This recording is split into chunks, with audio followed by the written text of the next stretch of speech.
Professional tikuvchi bo'lish uchun professional manekenlardan qanday qilib to'g'ri foydalanish kerak? Assalomu alaykum, men Muqaddas Komilova, 28 yillik tajribaga ega modeler konstruktor, Sharqona o'quv markazi hamda Sharqona atelier asoschisiman. Bugungi darsimizda sizlar bilan professional tikuvchi bo'lish uchun professional manekenlardan qanday qilib to'g'ri ishlashni ko'rib chiqamiz. Keling, hozir birinchi sizlar bilan tikuvchilik kasbimizda o'zi aslida professional maneken bizga nima uchun kerak bo'ladi? Mana shuni ko'rib chiqamiz. Manekenlarning o'zi bir necha xil turlari bor. Aynan bizni tikuvchiligimizda ishlatiladigan professional manekenimiz bizga ishimiz davomida har bitta libosni standart razmerlar bo'yicha ustida kiydirib ko'rib primerka qilish uchun yoki tayyor holatini ko'rish uchun yoki bo'lmasam mayda bir detallarni, cho'ntaklarini, ustidagi bezaklarni, qaysidir elementlarni qo'yishimiz uchun, pastki qismlarini tekislab qirqishimiz uchun bizga maneken yordam beradi. Demak, manekenimiz bizga kerak bo'ladi.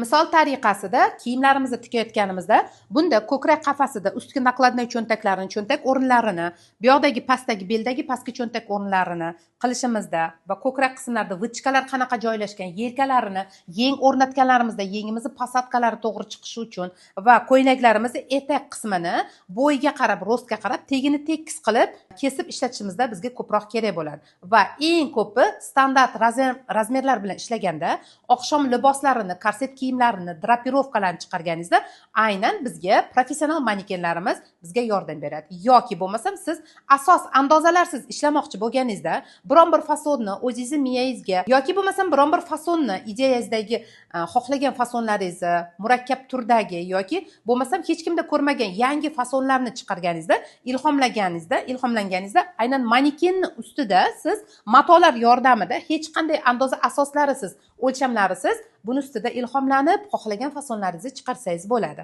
Va eng muhimi, siz bir-biridan chiroyli, murakkab turdagi fasonlarni, ya'ni oqshom liboslarini, kelin ko'ynaklarini yaratayotganingizda sizga mana shu professional maneken yordam beradi. Nimaga deganingizda, siz korset qismlarini tikkaningizda, setka qismlarini tikkaningizda buni ustiga qo'yib, keyin juda ham ko'pchiliklar so'raydi-da, professional manekenning ustida biz drapirovkalarni terganimizda qanday qilib keyin uni yechib olamiz? YouTube'larda, videolarda ko'ramiz, lekin hech ham aqlim yetmaydi. Qanday qilib uni biz yechganimizda yana yoyilib tarqab ketadi-yu deydi. Buni albatta har bitta sir asrori bor. Tikayotgan korsetingizni asosini, astarini ulamasdan turib, birinchi manekenning ustiga razmer kiydirib ko'rasiz. Kiydirib bo'lganingizdan keyin uni ustidan o'sha siz ko'rgan drapirovkalarni buni taxlaysiz. Taxlab bo'lganingizdan keyin har bittasini bulovkalar yordamida xohlagan shakllaringizni, xohlagan formalaringizni, xohlagan fasoningizni qilib terib bo'lganingizdan keyin uni sekin korset qismini yechasiz.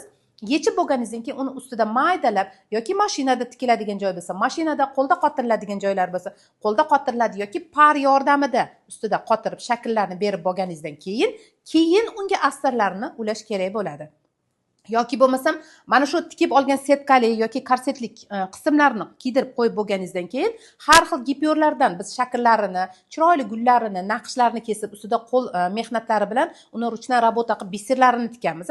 Ana o'sha shakllarni to'g'ri terishimiz uchun bizga maneken yordam beradi. Manekenning ustiga qo'ydirib ko'rib, uni kesib olgan shakllarimizni hammasini bir xil tarzda joylab bulovkada qadab olamiz va korsetni yechib olib, keyin uni qo'lda yaxshilab qotirib chiqamiz. Yoki mashinkada tikiladigan joylarni mashinada tikamiz. Mana shuning uchun liboslarimiz bir-biridan chiroyli va go'zal chiqishi uchun bizga professional manekenlarimiz yordam beradi. Kelinglar, hozir mana shu gapirgan gaplarimni juda ham ko'pchiliklar ba'zilar tushundi, ba'zilar tushunmadi. Eshitgan bo'lsa ham, voy, qanaqasiga, qanday qilib degan savollar tug'iladi. Kelinglar, buni men sizlarga hozir bitta masalan meni ideyam bor-da, o'shani qanday qilishni men sizlarga manekenning ustida amaliyotda ko'rsatib beraman. Hozir esa mana bo'z matosi hech qanaqa andoza asoslarisiz bu yerda korset qismini, chashkalarni hech qanaqa bichib olmaganman. Faqat bizga kerak bo'ladi mana bu joyi, kassoy joyi. Men bu yerdan ozgina olib tashladim-da, mana kassoy qilib oldim. Mana shu joyini umumiy manekenimizning markaziga qo'yaman va O nuqtamiz, ya'ni qo'ltiq boshlanish joyini belgilab olaman. Hozir men buni tezlashtirib ko'rsatamiz. Eng asosiy kerakli bo'ladigan joylarni men sizlarga aytib o'tib ketaman. Mana shu kassoy joyini buklab qo'yib, kerakli ko'kragimizning markazidan chashkamizni yopiladigan joyiga o'rtaga chok haqqi tashagan holatda men bulovka qadab olaman.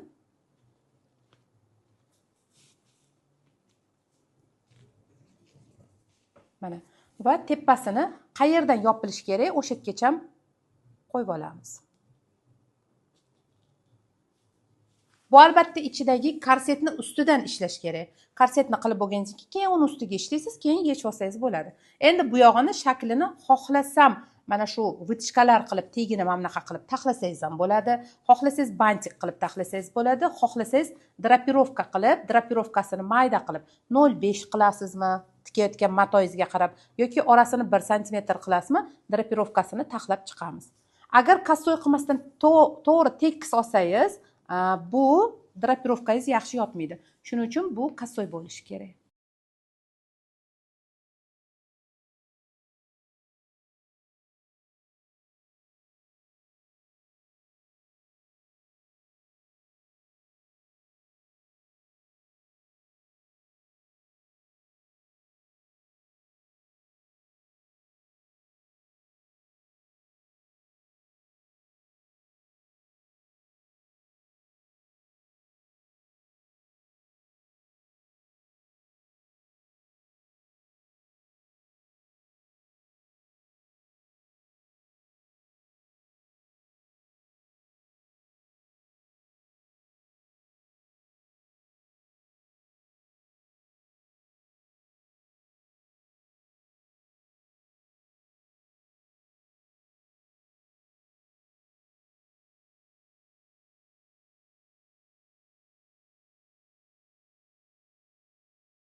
Mana bitta ko'krak qismidagi drapirovkasini taxlab bo'ldik. Juda ham ko'pchiliklar drapirovka so'zini eshitaman-u, lekin bilmayman. O'zi uni qanaqa qilib taxlaydi, nima degani u deydi. Bu mana shu matolarimizdan, setkali matolardan juda ham ko'p qilinadi. Atlas matolardan, oqshom liboslarida, chashkali kiyimlarda, chashkali korsetlarda, oddiy klassik korsetlarning ustiga mana shu drapirovka qilib taxlashni drapirovka deyiladi. Endi buni hozir mana shaklini chiqarib bo'ldim. Buni yaxshilab dazmolda parda qilib olaman-da, mana shu skladkalarni yaxshilab tushirib olib, keyin chok haqqi tashab ortiqchasini kesib olaman. Keyin u tarafiga ham taxlab olamiz. U yog'iga taxlab bo'lganimizdan keyin esa bel qismini taxlaymiz. Mana endi yondagi qismlarini ham choq haqlarini tashab qirqib olamiz bularni. Ozgina kattaroq qilib qirqamiz birinchi, keyin yana tekislab qirqsak bo'ladi.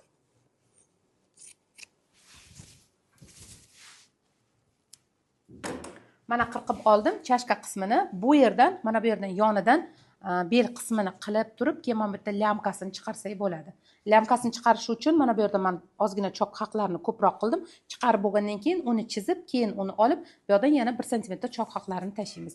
Bel qismini xohlaganingizcha, o'zingiz xohlaganingizcha drapirovka qilishingiz mumkin. Xohlasangiz drapirovka qilishingiz mumkin, taxlab. Xohlasangiz tekis qilishingiz mumkin yoki korset qismlari bilan bo'lak-bo'laklarga reglinlar tikib qilsangiz bo'ladi. Beldan pastki qismini esa xohlagan oqshom libosingizni shu tepadagi fasoniga qarab uyg'unlashtirib, tepalarini ham pastdan yubka qismlarini ham skladkalar qilib qilsangiz bo'ladi. Buni siz standart razmerlarda, masalan deylik 44-razmerga tikmoqchi bo'lsangiz, standart razmerga javob beradigan 44-razmerdagi professional manekenni ustida ishlasangiz, shu 44 ga loyiq tushadigan besprimerka liboslarni yaratsangiz bo'ladi. 46 ga esa 46-razmerdagi maneken, 48 ga 48dagi maneken, o'sha razmer manekenlarni ustida xuddi shunaqa liboslarni biri-biridan chiroylilarni yaratsangiz bo'ladi. Va undan tashqari yana shunday manekenlarimiz borki, boshqa yana turi, u ham professional maneken hisoblanadi. Mana bu yerda buraladigan, kengaytiradigan razmerlari bo'ladi. Deylik, 46-razmerga tikmoqchi bo'lsangiz, uni o'lchamiga moslab, ko'krak aylanasini 92 qilib pasaytirsangiz yoki kattartirsangiz bo'ladi. Bel aylanalari, bo'ks aylanalarini katta kichkina qilib, razmerga tushadigan qilib ishlatsangiz bo'ladi. Bular esa aynan bulovkalar ishlash uchun juda ham qulay manekenlar. Buni ustidagi chexollarini ham yechib olib yuvsangiz bo'ladi. Orqada zamogi bor, skritli zamogi, uni yechib, mana bu ustidagi chexolini yechib yuvsangiz ham bo'ladi. Agar chexoli yomon bo'lib ketsa, buni so'tib, mana bu choklardan o'zingiz yana xuddi shuni andozasini olib, ustidagi xohlasangiz boshqa rangda ham yana tikib olsangiz bo'ladi. Juda ham ko'pchilik videolarda, YouTube'larda ko'rganingizda, mana shu shaklda manekenning ustiga qilinadi. Biz mana shu shaklni manekenning ustiga emas, o'sha tikayotgan korset andozi asosiz, klassik korset yoki chashkali korsetni tikib, manekenning ustidagi qismini astarsiz kiydirib olib, oldi bo'lagini, uni ustiga terasiz, mana shu drapirovkalarni. Keyin yaxshi bitta par berasizda, par berganingizdan keyin skladkalari qotadi. Keyin buni mana bu drapirovkasini o'zini emas, shu ustidagi korseti bilan birga yechib olasiz. Demak, korsetning ustida bu qotadi. O'shanda korsetning ustiga keyin bularni yana qotirib, qo'lchoqlari bilan oralaridan tikib, qotirib chiqsangiz bo'ladi. Siljib ketmaydi. Eng qizig'i, onlayn o'qitayotganimda ham, offlayn o'qitayotganimda ham o'quvchilar eng ko'p beradigan savoli, ustoz, professional manekenlarni ishlashimiz uchun qayerdan olsak bo'ladi? Dazmol kolodkalarni, lineykalarni, kerakli bo'ladigan barcha furnituralar, ya'ni tikish uchun kerakli bo'ladigan asbob anjomlarni yaxshisini qayerdan olsak bo'ladi deb savol berishadi. Shaxsan men o'zim Madina furnituradan zakaz qilaman. Nimaga aynan Madina furniturani men tanlaganman? Chunki ularni narxlari hamyonbop va butun O'zbekiston bo'yicha yetkazib berish xizmatlari ham bor. Sizga kerakli bo'ladigan barcha anjomlarni aynan Madina furnituradan olsangiz bo'ladi. Va eng qizig'i, sizlarga o'zini halol nasiyaga bo'lib berish xizmatlari ham bor. Sirazi pulini to'la olmasangiz, oyma-oy bo'lib to'latsangiz ham bo'ladi. Hozir men sizlarga Madina furniturani telefon raqamlarini yozib qoldiraman. Mana shu telefon raqamlariga aynan Sharqona o'quv markazini nomidan mana shu promokod bilan murojaat qilsangiz, hamyonbop narxlarda olsangiz bo'ladi va qo'shimcha sizlarga bonus ham sovg'alari ham mavjud. Aytgancha sizlarga yana ajoyib yangilik, agar siz ham o'zingizni orzungizdagi bir-biridan chiroyli, bejirim oqshom liboslarini yaratish istagida bo'lsangiz, o'z malakangizni oshirish istagida bo'lsangiz, unda sizlarga tez orada ochiladigan oqshom liboslari onlayn kursimni taqdim qilaman. Bu kursim 1 yilda 1 marta ochiladi. Bu kursimda biz ayollar liboslari, qiz bolalar liboslarini to tug'ilgan yoshdan katta yoshgacha bo'lgan barcha turdagi ayollar qizlarimiz uchun oqshom liboslarini, korsetlarni bir necha xil turlarini, klassik, chashkali korsetlarni, ustiga drapirovkalar terish, gullar kompozitsiyalari, aynan mana shu korsetlardan foydalanib, qanday qilib oqshom liboslarni razmerma-razmer, standart razmerlarda, individual tarzda, standart, no standart, individual qomatlarga yaratishni aynan mana shu oqshom liboslari kursimizda o'tamiz. Va mana shu asos andozalarni yaratib, siz bemalol barcha turdagi ayollar liboslarini, ko'ylak deysizmi, palto deysizmi, kostyum deysizmi, kelin ko'ylak sarpolari, tonlar, ansambllarni barcha turdagisini bemalol yarata oladigan bo'lasiz. Agar sizlarda ham bu kursga qiziqish uyg'onsa yoki o'z malakangizni oshirib, dunyo tanigan modeller konstruktor, modeller dizayner bo'lish istagida bo'lsangiz, unda ushbu video tagida men havola qoldiraman. Mana shu havolaga kirib, ro'yxatdan o'tsangiz, ismingiz, familiyangiz va telefon raqamingizni kodi bilan yozib qoldirsangiz, kurs boshlanishidan oldin adminlarim sizga aloqaga chiqishadi va kursimiz haqida batafsil ma'lumot berishadi. YouTube kanalimga ham a'zo bo'lishni unutmang. U yerda har hafta sizlar uchun kerakli yangi bilimlar bilan bo'lishib boraman. Sizlar bilan Sharqona o'quv markazi hamda Sharqona tili asoschisi Muqaddas Komilova bo'ldi. Xayr, salomat bo'ling.